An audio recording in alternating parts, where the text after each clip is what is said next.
On nous apprend que l'infini est l'infini. Une seule chose, immense, indivisible. Mais à la fin du XIXe siècle, un homme seul a osé poser une question interdite.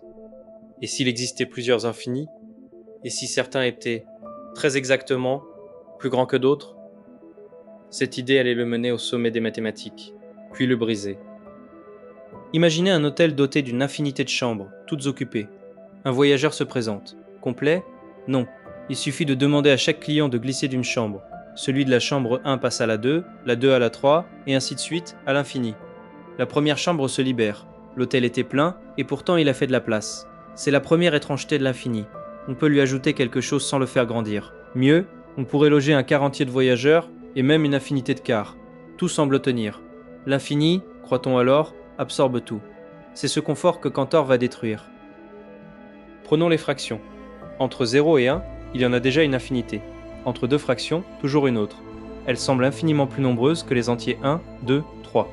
Et pourtant, Cantor les range dans une grille, numérateur d'un côté, dénominateur de l'autre. Puis il les parcourt en diagonale, en zigzag, et les numéros une à une, sans en oublier aucune. Première, deuxième, troisième. Chaque fraction reçoit son entier. Les rationnels, malgré leur foule, tiennent tout entier dans la liste des entiers. On dit qu'ils sont dénombrables. À ce stade, l'intuition tient bon. Peut-être que tout infini se laisse compter ainsi. Passons maintenant aux nombres réels, ceux qui s'écrivent avec une infinité de décimales. Supposons, comme pour les fractions, qu'on ait réussi à tous les lister, ligne après ligne. Cantor fait alors une chose d'une simplicité redoutable. Il descend le long de la diagonale du tableau. La première décimale du premier nombre, la deuxième du deuxième, la troisième du troisième. Et il construit un nouveau nombre en changeant chacun de ces chiffres. Là où il lit un 5, il écrit un 6. Là où il lit autre chose, il écrit un 5. Ce nombre nouveau diffère du premier par sa première décimale, du deuxième par sa deuxième, du énième par sa énième. Il ne peut être identique à aucune ligne de la liste, et pourtant c'est un réel parfaitement valide. La liste se prétendait complète. Elle ne l'était pas. Quoi qu'on fasse, il manquera toujours un nombre. Les réels ne peuvent pas être comptés. Voilà donc deux infinis face à face, celui des entiers et des fractions, que l'on peut aligner, énumérer, épuiser un à un, et celui des réels, qui déborde de toute liste, aussi longue soit-elle. Le second contient le premier, et le dépasse irrémédiablement. Cantor leur donne des noms, Aleph 0 pour le plus petit, le continu pour l'autre.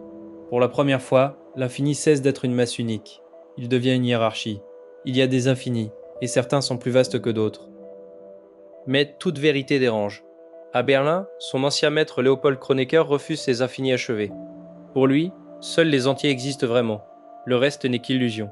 Il use de son pouvoir pour fermer les revues à Cantor, pour lui barrer la grande chaire de Berlin dont il rêvait. Cantor restera toute sa vie dans la petite université de Halle. Les attaques, l'isolement, le doute le minent. Les dépressions se succèdent, de plus en plus longues. L'homme qui avait agrandi l'infini passe ses dernières années dans une clinique et s'y éteint en 1918, affaibli et oublié. Une question le hantait jusqu'au bout. Entre l'infini des entiers et celui des réels, existe-t-il un infini intermédiaire? Cantor pensait que non, mais ne put jamais le démontrer. Le plus troublant viendra après lui. Gödel, puis Cohen, prouveront que cette question ne peut être ni démontrée, ni réfutée à partir des règles des mathématiques. Ce n'est pas qu'on ignore la réponse, c'est qu'il n'y en a pas, à l'intérieur du système. La question de Cantor échappe pour toujours à la preuve. De son vivant, on l'a raillé. Après sa mort, on a compris. Toute la mathématique moderne repose désormais sur ces infinis hiérarchisés. David Hilbert, le plus grand de son temps, résuma la dette des mathématiciens en une phrase. Cantor avait regardé l'infini en face et découvert qu'il en contenait une infinité d'autres.